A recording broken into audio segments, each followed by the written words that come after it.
Bien, en esta ocasión estudiaremos la irrigación del tórax. La irrigación del tórax está dada principalmente por la aorta torácica, que es parte de la aorta descendente, continuación del arco de la aorta. Y por otro lado también va a estar dado por ramas de la arteria subclavia. Si empezamos en primer lugar con lo que sería la aorta torácica, recordemos que la aorta torácica va a ser continuación del arco de la aorta. Entonces tenemos en primer lugar aquí lo que sería la aorta ascendente, que se va dirigiendo hacia arriba, hacia la derecha y ligeramente hacia atrás, para continuarse posteriormente con el arco de la aorta a la altura de la cuarta vértebra torácica. Y este arco de la aorta dando sus ramas, como si ve el tronco brachiocefálico, que se dirige arriba y a la derecha, dividiéndose en la carótida común derecha y la subclavia derecha. El siguiente ramo del arco de la aorta va a ser la arteria carótida común izquierda, y su tercer ramo va a ser la arteria subclavia del lado izquierdo. Estos serían ramos del arco de la aorta. Este arco de la aorta, a nivel del borde inferior de T4, se va a continuar hacia abajo con la aorta descendente, que en un principio sería la aorta torácica. Esta aorta torácica en un principio se encuentra ligeramente al lado izquierdo de la línea media, por delante de las vértebras torácicas, y como va descendiendo se va acercando a la línea media para atravesar el diafragma a nivel de lo que sería el hiato aórtico. Este hiato aórtico, recordemos que está limitado por los pilares del diafragma, el pilar derecho y el pilar izquierdo, y se localiza a nivel de T12. De esa forma la aorta torácica se continúa con la aorta, ¿sí?, abdominal a la altura de T12. Sería todo el trayecto de la aorta descendente, ¿sí?, que va pasando, ¿sí?, primero al lado izquierdo de la línea media, y posteriormente se localiza en la línea media y atraviesa el anillo aórtico a la altura de T12. Esta aorta torácica podemos dividir sus ramos en ramos que se dirigen hacia las vísceras del tórax, serían las ramas viscerales, y otras que se dirigen hacia las paredes del tórax, serían las ramas parietales. Las ramas viscerales van a dirigirse hacia el pericárdico, serían las ramas pericárdicas, que como su nombre lo dice, se van a dirigir hacia el pericardio, sobre todo al pericardio fibroso y al seroso parietal. Tenemos las arterias bronquiales, que son importantes porque van a dar la irrigación nutricia al pulmón. Tenemos dos arterias bronquiales izquierdas y tenemos una arteria bronquial derecha, una sola derecha. Esta derecha en ocasiones se va a originar de la tercera intercostal posterior, ¿sí?, derecha. Muchas veces no se origina esta bronquial derecha, no se origina directamente de la aorta. Y como la aorta, decíamos, a nivel de su porción superior, esta aorta torácica se encuentra al lado izquierdo de la línea media, le queda más próximo el pulmón derecho a la tercera intercostal posterior del lado derecho, que ya las describiremos, que son ramas parietales. Otras ramas viscerales que da la aorta torácica van a ser las arterias esofágicas. Estas arterias esofágicas pueden variar de número de 4 a 5 arterias esofágicas. Todos son ramitos que se van a estar originando de la aorta torácica, los ramos pericárdicos, aquí cuando la aorta pasa en relación con la porción posterior del pericardio, las arterias bronquiales, que se van a originar cuando el inicio de la aorta torácica se relaciona con el bronquio principal izquierdo, y entonces va a dar origen a las arterias bronquiales 2 izquierdas, ¿sí? Y la del lado derecho decíamos que se va a originar generalmente de la tercera intercostal posterior, que veremos posteriormente. Así como cuando la aorta torácica va pasando por atrás del esófago, puede ir dando origen a las arterias esofágicas, que decíamos son de 4 a 5. El esófago también está siendo irrigado por ramas de la arteria tiroidea inferior, que a su vez viene el tronco tirocervical, que viene de la arteria subclavia, que va a irrigar la porción superior del esófago, sobre todo su porción cervical. Y también estas arterias esofágicas anastomosan con la arteria frénica inferior izquierda, que ya veremos que viene de la aorta abdominal, que da las arterias frénicas inferiores. La izquierda también irriga el esófago en su porción inferior, su porción abdominal, así como también la arteria gástrica izquierda, que va en la curvatura menor del estómago. También se van a anastomosar con estas arterias esofágicas que se originan de la aorta torácica. Y por último, las otras ramas viscerales serán las ramas mediastinales, ¿sí?, que se van a dirigir, ¿sí?, allá a lo que sería la pleura mediastinal, ¿sí?, las arterias mediastinales. Estos serían pericárdicas, bronquiales, esofágicas y mediastinales, que serían los ramos viscerales de la aorta torácica. Si vamos ahora a los ramos parietales, de estos ramos parietales tenemos en primer lugar lo que serían las arterias intercostales posteriores. Estas arterias intercostales posteriores no se originan todas de la aorta torácica. Vamos a observar que se van a originar las 9 últimas arterias intercostales posteriores, las últimas.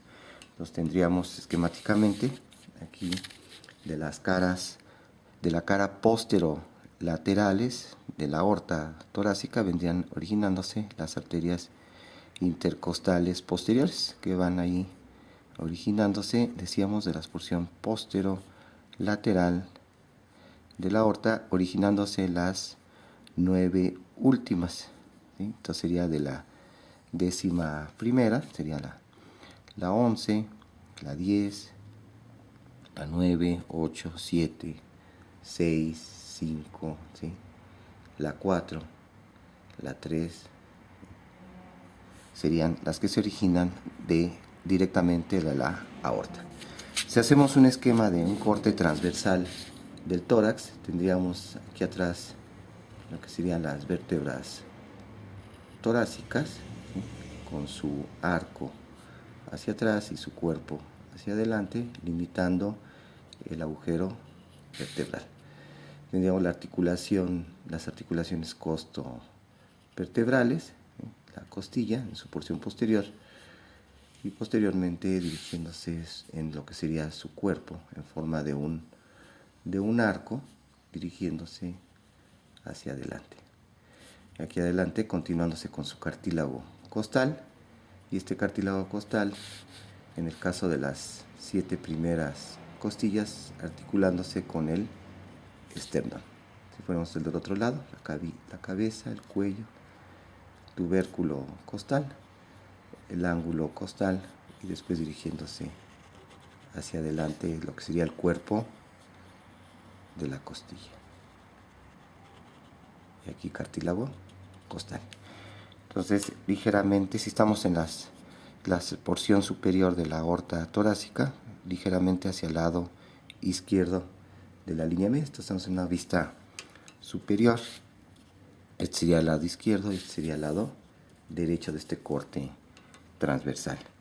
Tendríamos entonces de la aorta, de sus paredes posterolaterales, originándose las arterias intercostales posteriores, que son más largas la del lado derecho que las del lado izquierdo, que estas del lado derecho tienen que atravesar la línea media, y ya habíamos descrito que se van por el borde inferior de las costillas, las arterias intercostales, que en el caso de la tercera a la 11ª arterias intercostales posteriores se originan de la aorta torácica. Ya veremos que las 2 primeras se van a originar de una rama de lo que sería la arteria subclavia. También ya veremos que estas intercostales posteriores, estas arterias intercostales posteriores, se van a unir con las intercostales anteriores que vienen de la torácica interna, que también es una rama de la arteria subclavia. Si continuamos con las ramas parietales de la aorta torácica, tendríamos las arterias subcostales, una derecha y otra izquierda. Estas subcostales se van a ir acompañando a la última costilla, es decir, a la 12ª costilla de las costillas flotantes. Entonces son las dos arterias subcostales, una derecha y otra izquierda. Y por último, otras ramas parietales de la aorta torácica serían las arterias frénicas superiores, que como su nombre lo dice, se van a dirigir hacia la cara superior del diafragma. Entonces, frénicas superiores se van a dirigir hacia abajo y van a irrigar la porción superior en su segmento posterior del diafragma. Serían las frénicas superiores, una derecha y otra izquierda. Bien. Entonces, de esa forma ya tenemos descritas las ramas de la aorta torácica, tanto sus ramas viscerales como sus ramas parietales.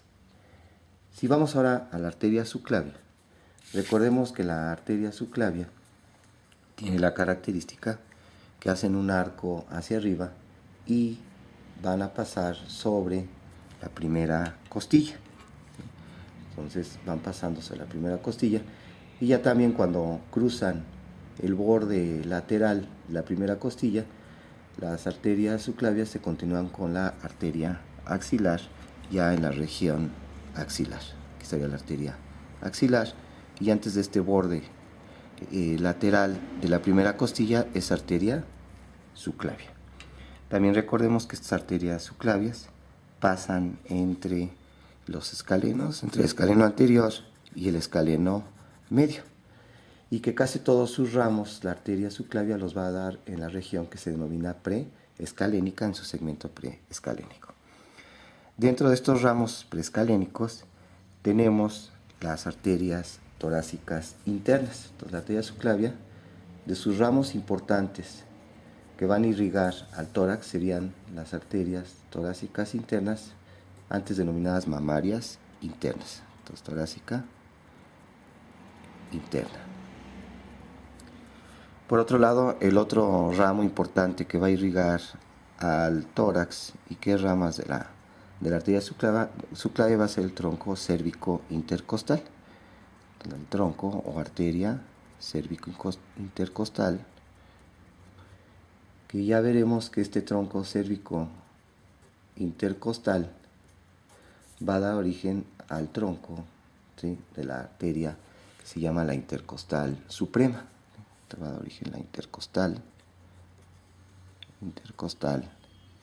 suprema o superior, que ya es donde veremos que se originan las primeras dos arterias intercostales posteriores.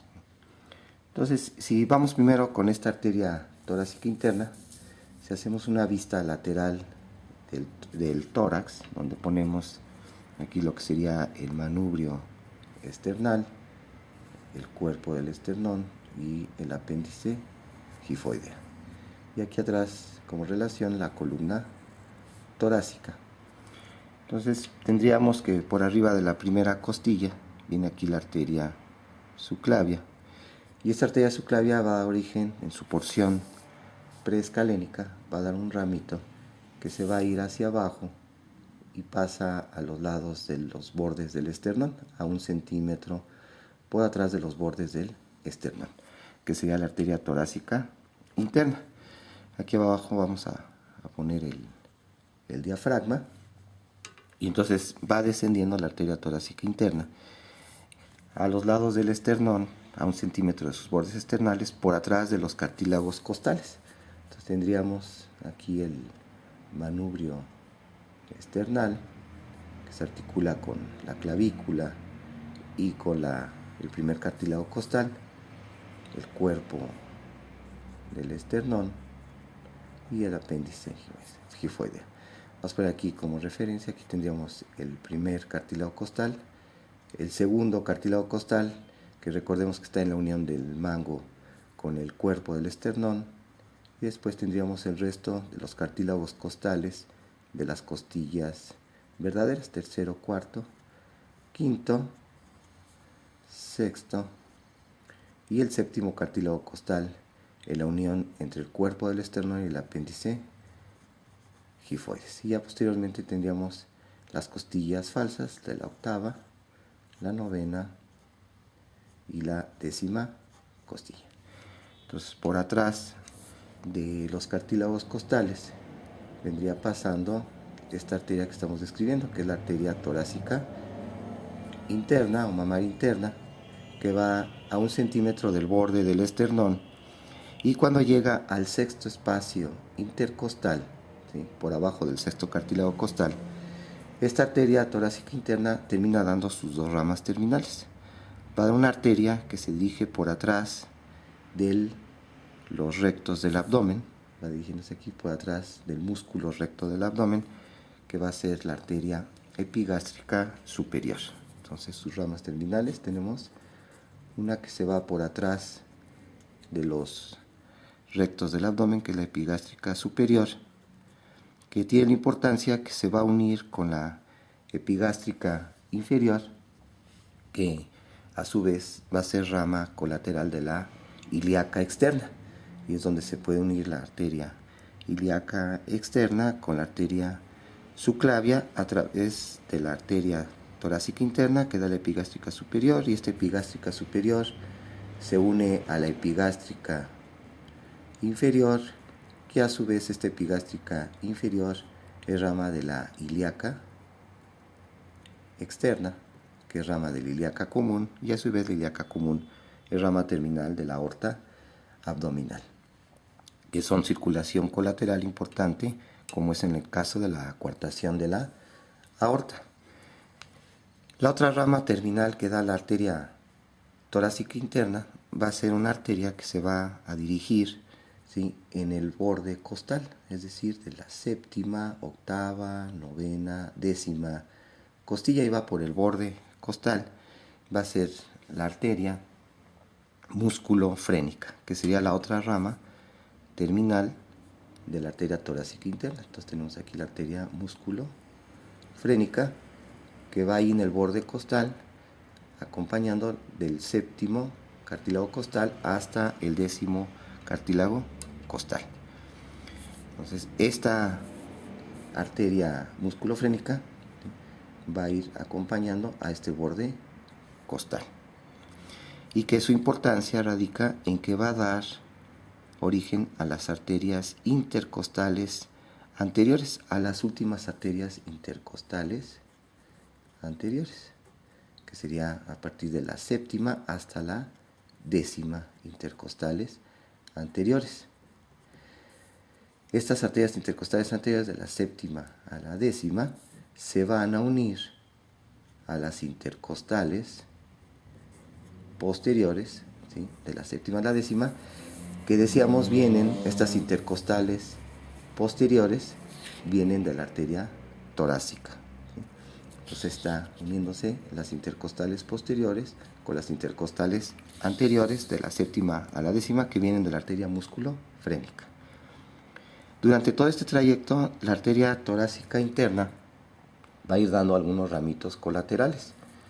Entonces tenemos arterias intercostales anteriores, que se están originando directamente de la torácica interna, que sería de la primera hasta la sexta intercostal anterior, segunda, tercera, cuarta, la quinta y sexta arteria intercostal anterior.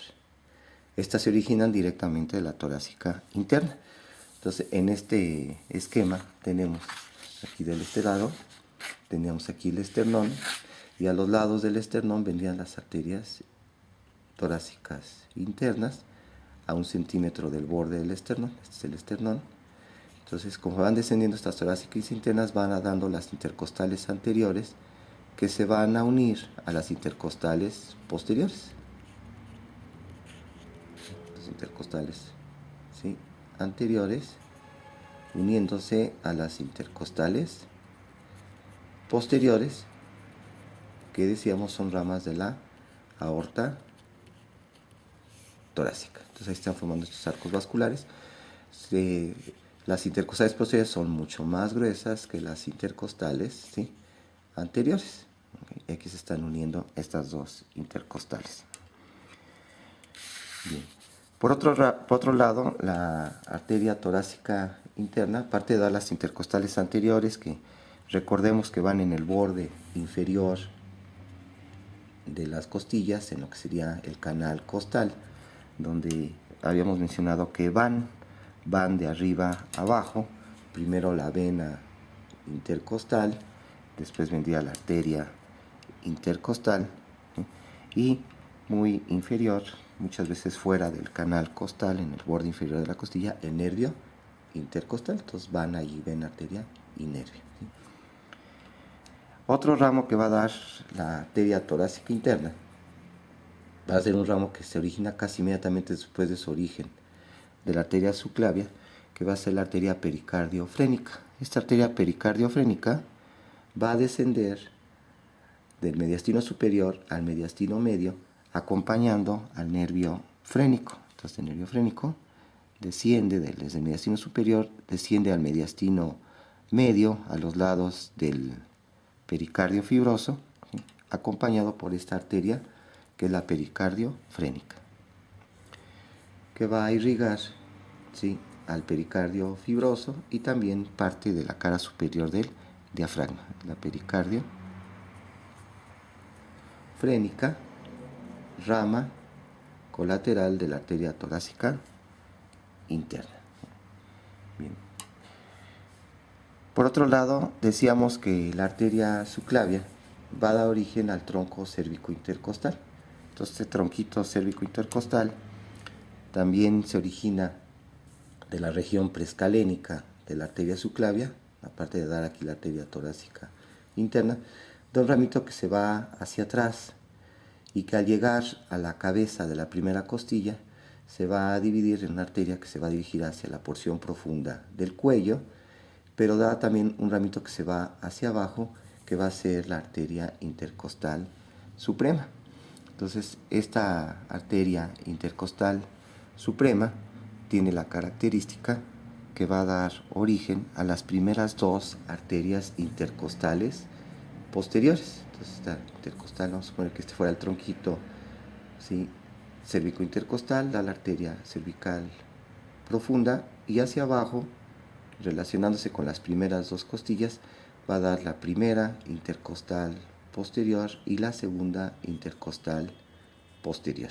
Entonces, primera y segunda intercostales posteriores, que son las únicas intercostales posteriores que no se originan de la aorta torácica, sino se originan del tronco cérvico intercostal, que da la intercostal, ¿sí?, suprema, o tronco de las intercostales superiores, ¿sí?, que da las intercostales posteriores, primera y segunda, que también se van a unir a las intercostales anteriores, primera y segunda, intercostal anterior, perdón, que se originan de la torácica interna. De esa forma ya tendríamos descrito lo que son la irrigación, ¿sí?, del tórax. Vamos ahora a lo que sería a su drenaje venoso. Entonces, el drenaje venoso del tórax, ¿sí?, va a estar dado por el sistema ácigos. Entonces, el drenaje venoso del tórax está dado a través de las venas, ¿sí?, del sistema ácigos. Entonces, tenemos venas que forman el sistema ácigos. Este sistema ácigos se va a localizar en la cavidad torácica en relación con su pared, ¿sí?, posterior. Entonces, si vamos dibujando lo que sería la pared posterior de la cavidad torácica, tendríamos aquí lo que serían las vértebras. Vamos a poner la cara anterior de las vértebras, ¿sí?, de las vértebras torácicas que nos interesan, sería de la primera torácica, y ya tendríamos todas las vértebras torácicas: 1, 2, 3, 4, 5, 6, 7, 8, 9, 10, 11, las 12 vértebras torácicas. Aquí sería T12. Más hacia abajo pondremos esquemáticamente las vértebras lumbares, L1, L2, L3, L4 y hasta acá abajo L5, ya articulándose con lo que sería el sacro. Aquí tendríamos la cara anterior del sacro. Aquí tendríamos como referencia también las costillas en sus porciones posteriores, ¿verdad? Serían donde estaría el cuerpo, la cabeza de la costilla, ¿sí? Con su cuello y su tubérculo. Entonces estamos poniendo aquí la porción más posterior, o el extremo posterior de las costillas, ¿sí? Entonces vamos a tener que el sistema venoso ácigos es importante porque es donde va a drenar gran parte de la sangre de las paredes del tórax, así como también de sus contenidos, de las vísceras torácicas, de las vísceras del tórax. Entonces, este sistema ácigos va a estar formado, ¿sí?, por lo que sería la vena ácigos, que se encuentra del lado derecho de la línea media, mientras que del lado izquierdo tenemos las venas hemiácigos, ¿sí? Tendríamos las venas hemiácigos, ¿sí? Que a su vez tenemos la hemiácigos, ¿sí?, y junto a la hemiácigos accesoria. La hemiácigos, antes se llama denominada hemiácigos superior e inferior, y la hemiácigos accesoria antes se denominaba como hemiácigos superior. Ahora simplemente se van denominando, ¿sí?, como vena hemiácigos inferior, ¿sí?, y la hemiácigos superior, ¿sí?, a lo que ahora se denomina la hemiácigos accesoria. Entonces, si vamos describiendo primero la vena ácigos, esta vena ácigos se encuentra entonces en el mediastino posterior, que se continúa después arriba con en el mediastino superior, decíamos, en la pared posterior de la cavidad torácica. Entonces, esta vena ácigos, ¿sí?, que antes se denominaba ácigos mayor, se va a estar formando de la unión de la vena lumbar ascendente, que va aquí al lado derecho de la columna lumbar, que se va a unir a la vena subcostal derecha. Entonces tenemos que se forma de la vena lumbar ascendente derecha, que a su vez esta venita está recibiendo las venas lumbares, ¿sí?, del lado derecho, y se une con la vena que va en relación con la última costilla, que es la vena subcostal derecha.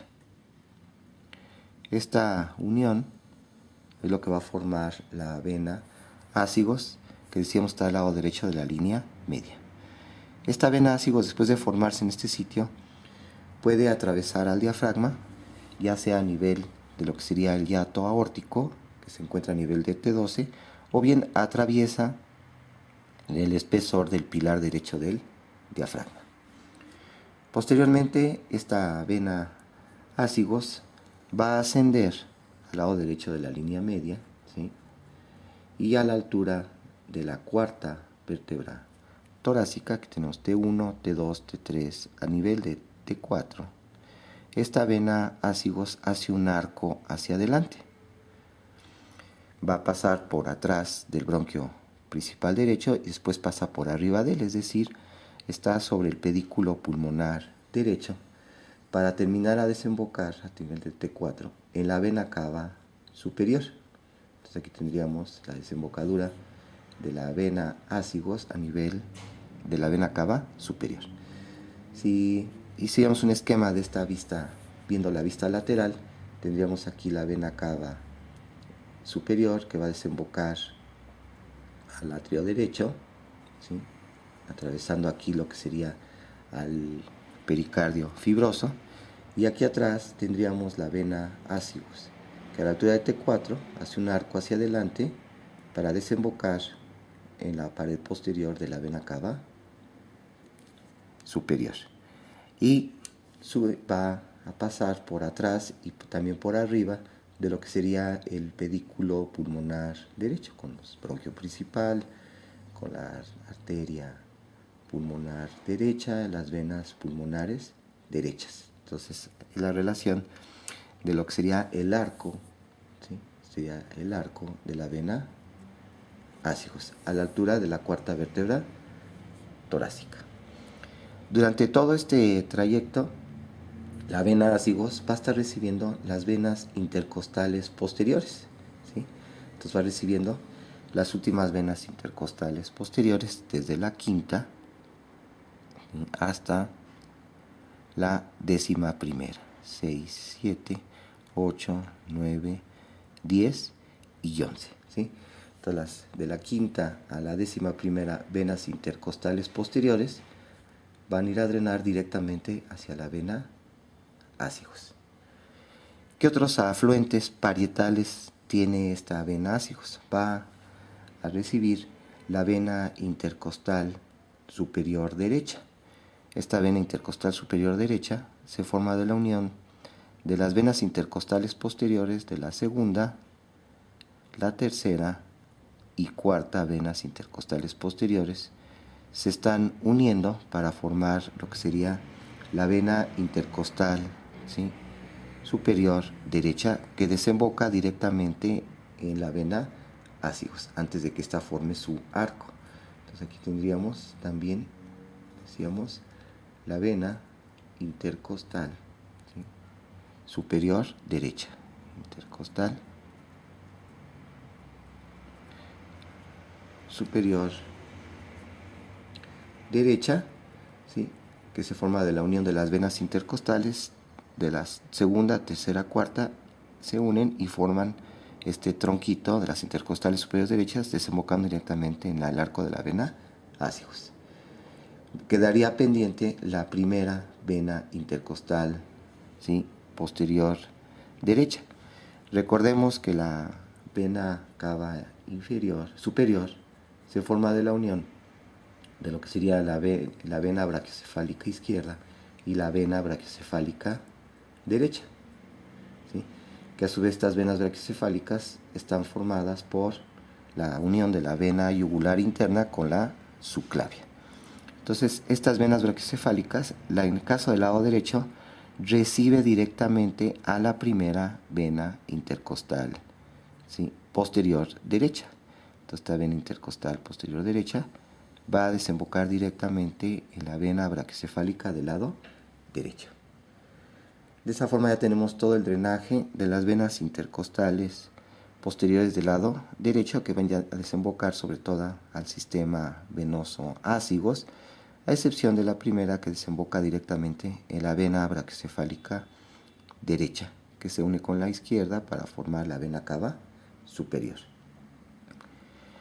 Esta vena ásigos también va a recibir, ¿sí?, lo que sería venas de las vísceras del tórax, ¿sí? Y entonces de esa forma tenemos que va a recibir las venas esofágicas, las venas ásigos. Dentro de sus ramas, de sus afluentes de las vísceras, tenemos las venas esofágicas. Estas venas esofágicas, que como su nombre lo dice, van a recibir la sangre del esófago, tienen que la característica que se están uniendo estas venas esofágicas. Tenemos aquí el esófago en su porción inferior, que va después a atravesar al hiato esofágico, que lo forma el pilar derecho del diafragma, y después ya continuándose con lo que sería el estómago. Entonces, estas venas esofágicas inferiores se unen con las medias y van a desembocar, decíamos, a la vena ásigos. Y estas venas esofágicas inferiores también, ¿sí?, van a drenar a la vena gástrica izquierda, que va por la curvatura menor del estómago y que va a desembocar directamente a la vena porta, que ya estudiaremos que desemboca a la vena porta, desemboca en el hígado, que está formada aquí abajo, por atrás del cuello del páncreas, formado por la unión de la vena esplénica, que viene del vaso, y la vena mesentérica superior, que viene ahí del intestino delgado.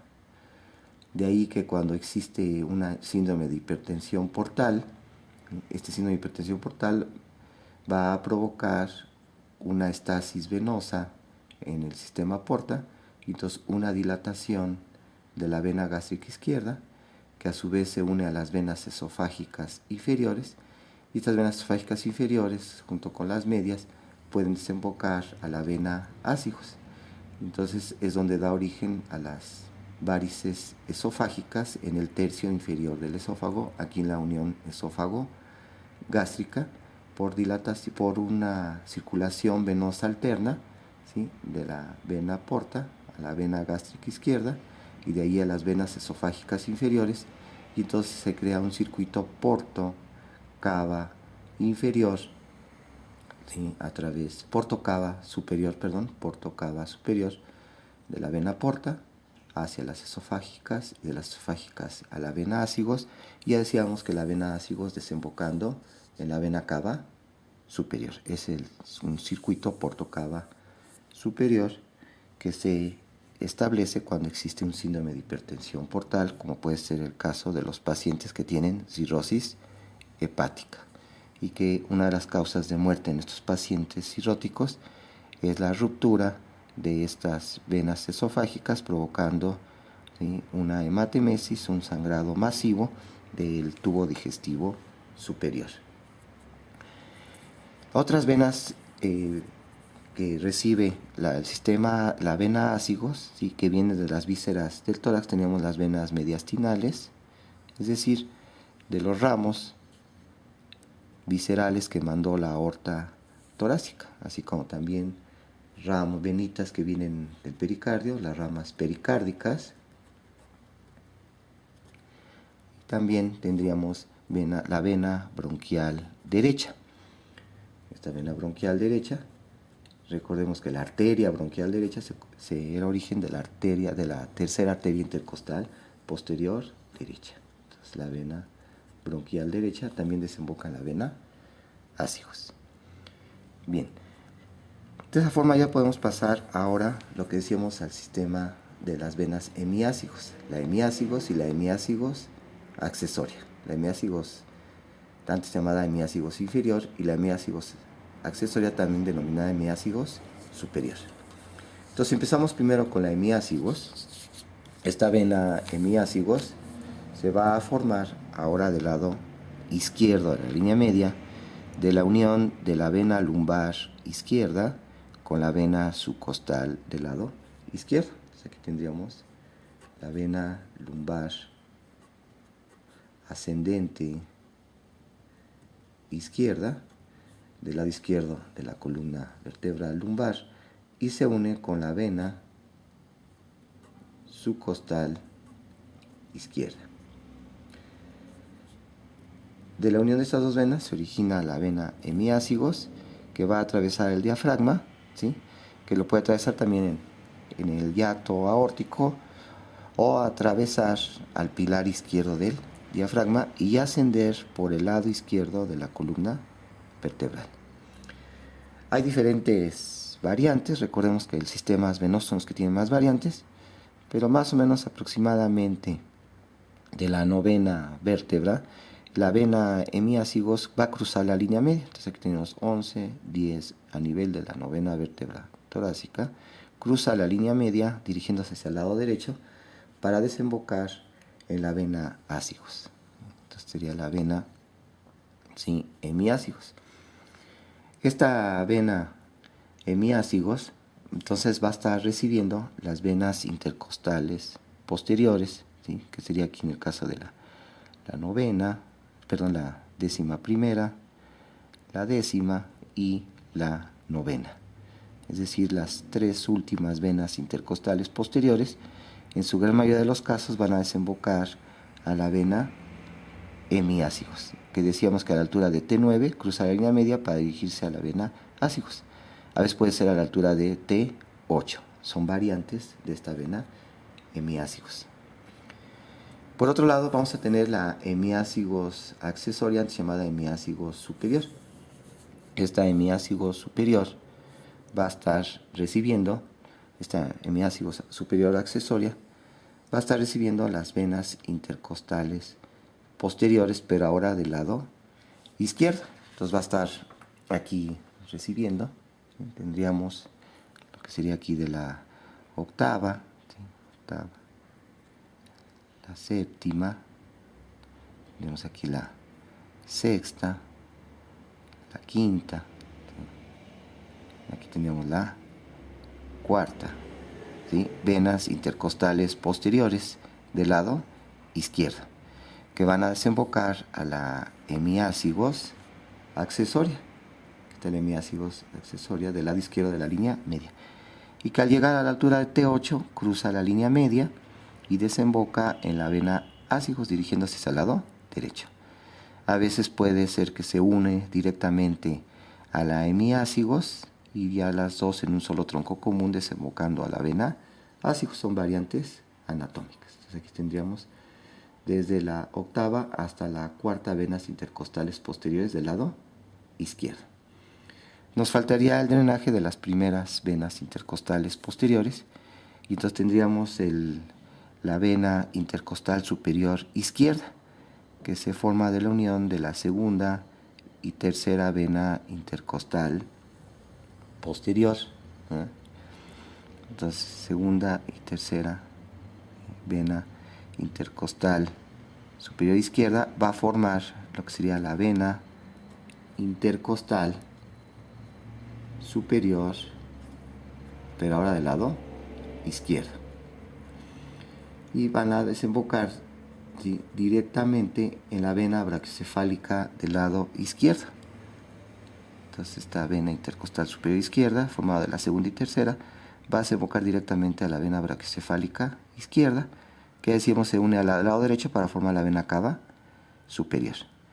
Y por último, nada más nos faltaría la primera vena intercostal posterior izquierda, que va a desembocar también directamente a la vena brachiocefálica izquierda. Ese sería el drenaje de estas tres primeras venas intercostales posteriores, que desembocan directamente a la vena brachiocefálica del lado izquierdo. Por otro lado, esta vena hemiácigos accesoria también recibe parte de la vena bronquial, pero ahora del lado izquierdo, y también tiene algunos afluentes que serían ramas mediastinales, ¿sí?, que reciben sangre de lo que sería de las vísceras del tórax. Bien, de esa forma ya tendríamos descrito lo que sería lo principal del drenaje de las venas del tórax. Tenemos también las venas torácicas internas. Estas venas torácicas internas van a ir acompañando a lo que serían a las arterias torácicas internas, nada más que en proporción de 2:1 muchas veces. Entonces estas venas torácicas internas acompañan a las arterias intercostales, las arterias torácicas internas. Entonces van a recibir la sangre que mandaban las arterias torácicas internas. Entonces tenemos aquí la arteria musculofrénica, la vena musculofrénica, la vena epigástrica superior, recibiendo las venas intercostales anteriores, ¿sí?, directamente de las 6 primeras, y después estas venas torácicas internas que van acompañando, decíamos, a las arterias torácicas internas, van a desembocar, ¿sí?, directamente en las venas brachiocefálicas, ¿sí? La vena brachiocefálica izquierda es donde va a desembocar la vena torácica interna izquierda, y en la vena brachiocefálica derecha, la vena torácica interna del lado derecho. Y aquí las venas brachiocefálicas uniéndose para formar la vena cava superior. Entonces sería el drenaje directamente de las torácicas internas hacia las venas brachiocefálicas del lado correspondiente.